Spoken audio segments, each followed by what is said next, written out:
आज का हमारा टॉपिक रहेगा संख्या पद्धति के बारे में। और संख्या पद्धति के बारे में आज हम कुछ बेसिक जानकारी के बारे में जानेंगे। और मैं आने वाले कुछ वीडियो में आपको संख्या पद्धति का पूरा टॉपिक कराने वाला हूं, तो आप इस चैनल को सब्सक्राइब करें और बेल आइकन को प्रेस कर लें, जिससे आने वाले वीडियो के नोटिफिकेशन आपको मिलते रहें। तो सबसे पहले हमारा यह क्वेश्चन बनता है कि सम संख्या क्या होती हैं। सम संख्या की हम बात करें जिसमें 2 का भाग पूरा पूरा लग जाए, वह सभी सम संख्याएं होती हैं। दूसरी भाषा में हम बोलें, सम संख्याएं वह होती हैं जो 2 से पूर्णतः विभाजित हो जाती हैं, जैसे 2, 4, 6 और 8। इस प्रकार क्रमबद्ध तरीके से यह सभी सम संख्याएं होती हैं। उसके बाद हम बात करेंगे, दूसरा क्वेश्चन यही आएगा, विषम संख्याएं क्या होती हैं। तो जिसमें 2 का भाग नहीं लगेगा वह सभी विषम संख्याएं हैं, जैसे 1, 3, 5, 7, 9, 11। इस प्रकार यह सभी विषम संख्याएं हैं।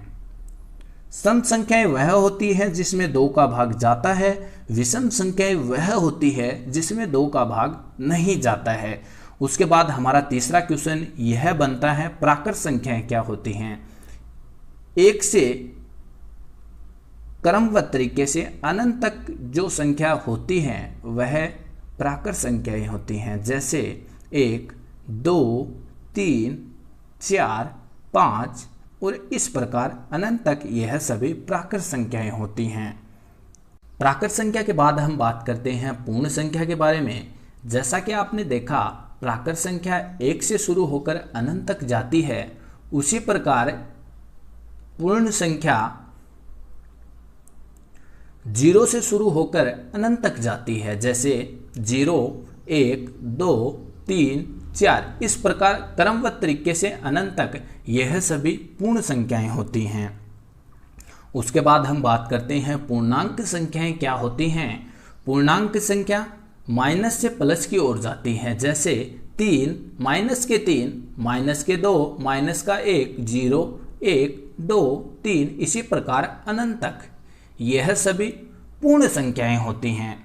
तो आपको डिफरेंस समझ में आ गया होगा। प्राकृत संख्याएं 0 से शुरू होती हैं, प्राकृत संख्याएं 1 से शुरू होती हैं, अनंत तक जाती हैं।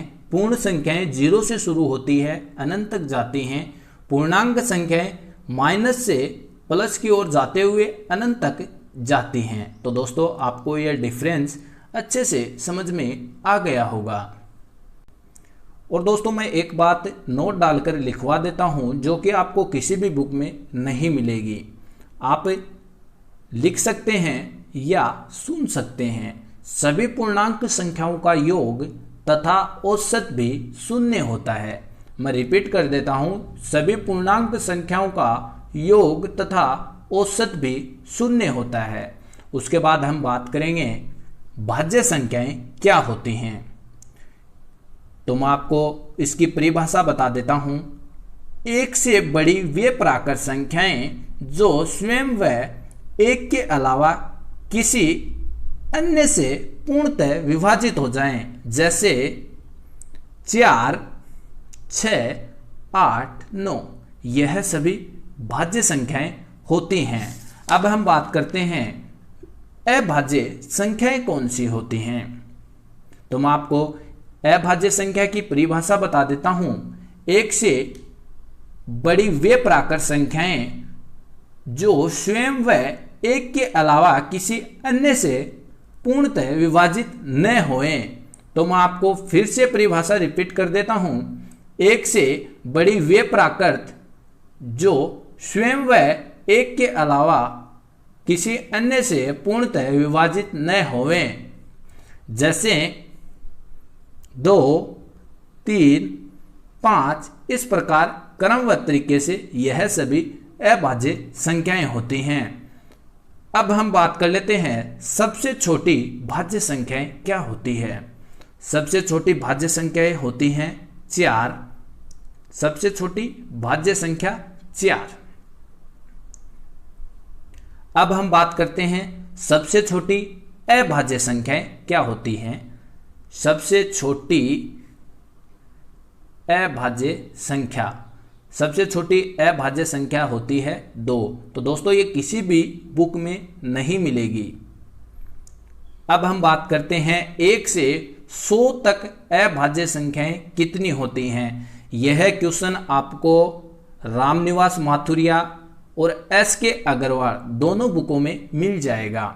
1 से 100 तक अभाज्य संख्याएं कितनी होती है? तो मैं आपको इसका आंसर बता देता हूं, 25 होती हैं। और 1 से 100 तक भाज्य संख्याएं कितनी होती हैं? तो मैं आपको इसका भी आंसर बता देता हूं, 74। उसके बाद हम बात करते हैं सबसे बड़ा धन पूर्णांक क्या होता है और सबसे छोटा धन पूर्णांक क्या होता है। तो आपको पता है तो आप कमेंट बॉक्स में बता सकते हैं, अन्यथा मैं आपको बता देता हूं। सबसे बड़ा धन पूर्णांक -1 होता है और सबसे छोटा धन पूर्णांक 1 होता है। उसके बाद हम उन क्वेश्चनों के बारे में बात कर लेते हैं जो अधिकतर बच्चों से गलत हो जाते हैं।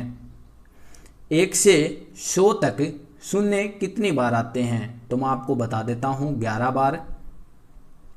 अगले क्वेश्चन की बात करें, 1 से 100 तक 1 कितनी बार आता है? तो आप इसका आंसर कमेंट बॉक्स में ज़रूर बताएं, अन्यथा आपको मैं अगले वीडियो में बता दूंगा। अगले क्वेश्चन की हम बात करते हैं, 1 अंक वाली कुल प्राकृत संख्याएं कितनी होती हैं? तो 1 अंक वाली कुल प्राकृत संख्याएं 9 होती हैं। जैसा कि आपको पता है, 1, 2, 3, 4, 5, 6, 7, 8 और 9, यह है सभी 1 अंक वाली कुल प्राकृत संख्याएं होती हैं। उसके बाद हम बात करते हैं 2 अंक वाली कुल प्राकृत संख्याएं 90 होती हैं। 3 अंकों वाली कुल प्राकृत संख्याएं 900 होती हैं और 4 अंकों वाले कुल प्राकृत संख्याएं 9000 होती हैं। तो दोस्तों ये कुछ बेसिक जानकारी इस वीडियो में मुझे आपको बतानी थी। तो दोस्तों उम्मीद करूंगा आपको ये वीडियो पसंद आया होगा। पसंद आए तो वीडियो को लाइक करें, ज़्यादा से ज़्यादा इस वीडियो को शेयर करें। और दोस्तों मैथ की आपको बेस्ट ट्रिक सीखनी है तो आप इस चैनल को सब्सक्राइब कर सकते हैं और बेल आइकन को प्रेस कर लें, जिससे आने वाले वीडियो के नोटिफिकेशन आपको मिलते रहें। तो दोस्तों इस वीडियो में बस इतना ही। धन्यवाद।